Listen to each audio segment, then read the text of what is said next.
Hello Whisky Explorers, Ralphie here in the Bothy, not any old Bothy, because there's plenty of Bothies to choose from if you search hard enough round the British Isles. This is the Manx Bothy, the Bothy on the little diamond-shaped island in the middle of the Irish Sea, where I have a very rustic, traditional, and yes, I'll admit it, it is haunted. Yeah, but it's a benign spirit. It is haunted by the floating, effervescent spirit of single malt whisky. There you go. There's a lot worse ghosts to have in your premises than that. Anyway, I have a single malt here for this review number 1093. And it's been quite a while since I reviewed an old Pulteney single malt Scotch whisky. It's a Highland, an East Coastal Highland whisky, way up in the north of Scotland, and it has a pleasant, unpeated, fruity, floral personality and signature, and it can be a little bit sour and a little bit bitter and a little bit complex and a little bit demanding, but that's really the way it used to be, right? Things have changed slightly, and I'm really going to discuss that in this review. I last reviewed Old Pulteney, 15-year-old in fact, which I'm reviewing now, 15 years old, 46%. There's no statement as to whether it's been unchill filtered, but when you look at it carefully, you can see, and I'll hold it up and try and get the light through it, see that kind of tawny, slightly reddish, Jaffa orange type glow. That's caramel colourant. Now, as part of my research, I've actually done the fridge pour, which is where I pour a glass several days ago, and I add 2 teaspoonfuls of water, so that's 10 millilitres of water, and I stick it in the fridge with a lid on it. So keep your jam jar lids. And as you can see, this most certainly has some Scotch mist going on, so it has not been chill filtered. It has been light to medium filtered, but they've not gone the whole way. They've not done a Diageo on us. So I'll put that aside because I've made my point with it. I've done a total of 9 Pulteney reviews on this channel. And I generally have quite a positive sentiment towards the distillery. But in the last 10 years, it started to fade from my radar. And I've always wondered why this was the case, because I liked the signature. It was unpretentious. It had a nice understated complexity. But as soon as I put my nose into this, even at 46%, and I'm glad they're doing that, because it's something they're getting right, delivering at the higher strength, I'm getting more of an overt yeastiness than I used to get. The gooseberries, the green plums, the green gauge notes, the mild apple, slightly underripe apple notes are still there. So it's very much recognisable for its original signature. But when I reviewed this 5 years ago, it was a slightly different whisky, and I was in a slightly different place as a reviewer. That's back in 2020. In review number 845, September 2020, so we're well into global pandemic lockdown territory at that point. I gave it 86 out of 100. It will not be getting that this time round, because they've added, for whatever reason, they've added caramel colourant, and it shows. With experience, you can spot it immediately, and I'll tell you why. Because caramel E150 colourant is always exactly the same colour, and they never add it to darker whisky to make it darker. They always add it to lighter whisky to make it darker. Do you know what I mean?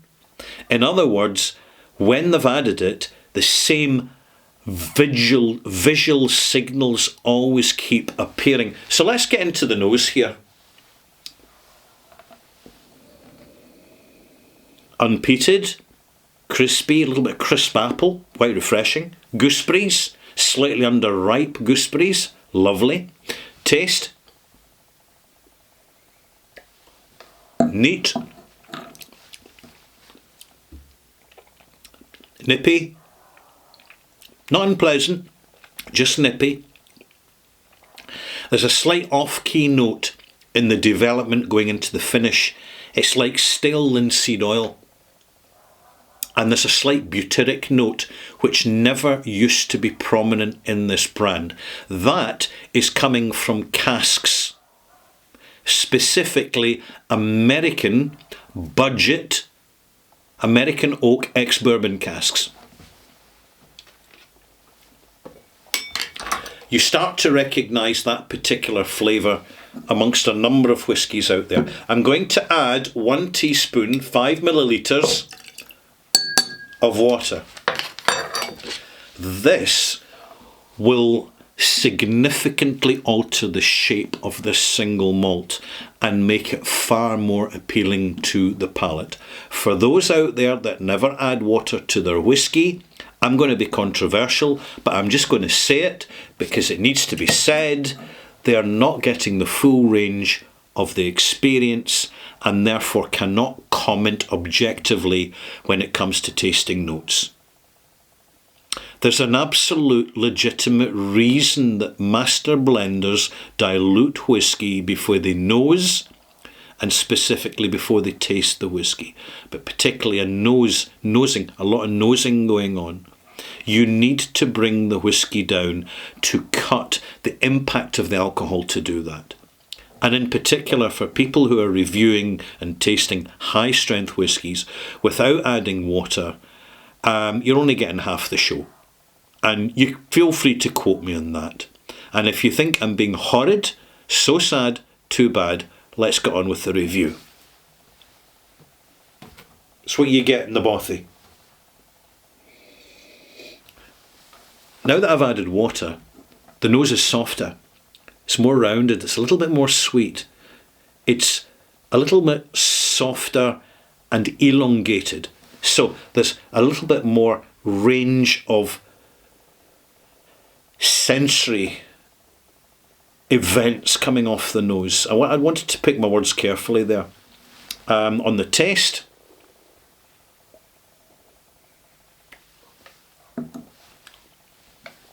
the arrival is much more coordinated. The sweet and sour is more active. It's more prominent than the arrival with the underlying barley sugar note. It's less abrupt going into the development. The development is green banana, green slightly unripe apples, slightly sour apple, green gage, absolutely prominent note of green gage, and gooseberries, both together, which makes it hard to kind of separate the two of them and know what it is initially. You find this a lot with whiskey. You'll find a note that's kind of familiar and kind of, you recognise it, but you can't pin it down. It's because you've got the overlay of 2, maybe 3 or 4 different flavours on the one event on the palate, and this is why you kind of, until you can separate them, and you need time and you need water to do that, you can't really articulate them. Lovely to see a little bit of mist already starting to appear in the glass. I've added just 5 ml of water. I'm going to add just a little bit more, not a lot, 2 ml, 3 ml, no, 2 ml, it's near 2 ml. It just needs it. Just needs to kind of soften it down because it's a soft whiskey. This is not about a big storm of an event. It's gentle, it's understated, and what I'm noticing is it's more understated than it used to be. I'm noticing immediately that this is a more engineered malt. It's almost as if the whole event has been dialed in to appeal to the passive consumer's palate who don't want to be frightened or put off by something that's too bitter or too sour. So the sensation range, excuse me, glass of water. So the sensation range is more subdued. Absolutely it is. But it's still a very competent, likeable and familiar signature, which I've known in the past, but this is the first bottle I've bought in 5 years. Why is that? Simple, I'll tell you, because a new generation of small distilleries have come along, and some not so small, which are transparently bottling 46%, non-chill filtered, natural colour. They're saying so on the label, and the result is brands like Old Pulteney get deprioritised in the shopping list. It's what happens. Now, there's something I want to read you out here, and I'm really surprised that they do this. Where's my steampunker? I need to read it. It's a little bit of writing at the bottom of the top label, and many people won't bother reading it, but I'm going to read it out to you. I'm going to quote what it says here. Quote, "Traditionally crafted for rich character." Right. Traditionally crafted for rich character. Question, maltmates. What does that actually mean? Answer: nothing. It is disingenuous. It is a little bit of authentic and often repeated flannel from marketing. And it means absolutely nothing. Except to you and I, it becomes a little bit annoying, and at times, after a few drams, it comes across as darn right patronising and condescending because it's fake news. If they had said unchill filtered, we would absolutely, without a doubt, be taking this bottling more seriously. Why they have felt the need to add caramel colourant, I do not understand. Do they really think that the passive consumer who's already walking away from whiskey because they've moved on to cocaine and painkillers and antidepressants, ketamine, MDMA, and sex chem drugs? This is what's out there now. All these options that get disrupted when taken with alcohol. So the passive consumer, they're not interested. They're getting less and less interested in alcohol. And this is a very, very real problem to the industry. And it was one that it's just not taken seriously yet, how even in hard times, those who are genuinely interested in whiskey will keep occasionally buying a bottle of whiskey because, unlike the passive consumer, they know exactly what they're investing in and the true value of it. It's not just another consumer brand. This is a softer whiskey than it used to be. The marine note, the slight brininess that absolutely, I'm telling you categorically, used to be more prominent, is far, far more subdued now. And that's a real, real shame. It was an important part of its character. There's too few Scotch whiskies out there that have that wonderful, complex saline character. Pulteney was one of them. With this, not now. Then the caramel colourant, and plenty of it, because they're trying to persuade the passive consumer it's 15-year-old, what a wonderful colour, because we've had 15 very active years of cask maturation, whatever that means. So, it's now getting to the stage that mainstream brands are losing us. But I still have to occasionally review whiskies like this, the ones that crop up in travel retail, and they get discounted on rotation, of course. Not too many discounts at once. But what happens is the bottles of whiskey are sitting in shelves now for years, locking up capital, locking up, excuse the pun, liquidity, financial liquidity of the business. I wonder how many companies actually closely monitor how long their whisky on average is sitting on shelves, not selling, and what it's actually costing the business. Because there's other brands out there, they go onto the shelf and they never need dusted because they're selling so quickly. Ask Springbank, ask Ardnamurchan, ask Thompson Brothers, ask Isle of Raasay, increasingly ask Lindores, increasingly ask Clydeside, that are finally the coming of age. This new generation of distilleries who are focusing their attention in on us and catering for us. And I think, unfortunately, we're seeing the response of the industry is to take a general consumerist product and just present it just that little bit blander, that little bit more palatable for people who don't have great palates for whisky, but are still once in a blue moon buying a bottle out of habit. But habits are changing. In my next review, 1093 Extras, I'm going to examine the increasing separation between the smaller generally, not always, the smaller distilleries who are integrity delivering, and the ones that aren't. They're now leaning further towards the passive consumer who unfortunately isn't there.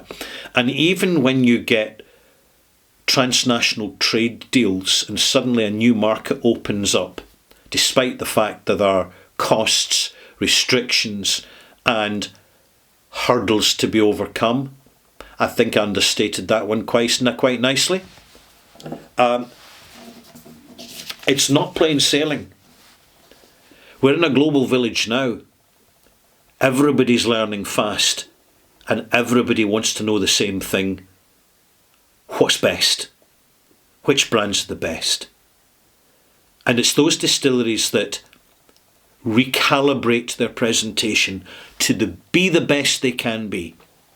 Those are the ones that will continue to get our attention and, to be honest, to be driving the content on my channel. So if you're in a part of the world, Maltmate, and this is all that's available to you, let me reassure you, it's a competent whisky, but there are so much better out there, particularly now, and particularly the way this company wants to present their brand to the world. What will I give this? Well, 5 years ago I'd have given it 86.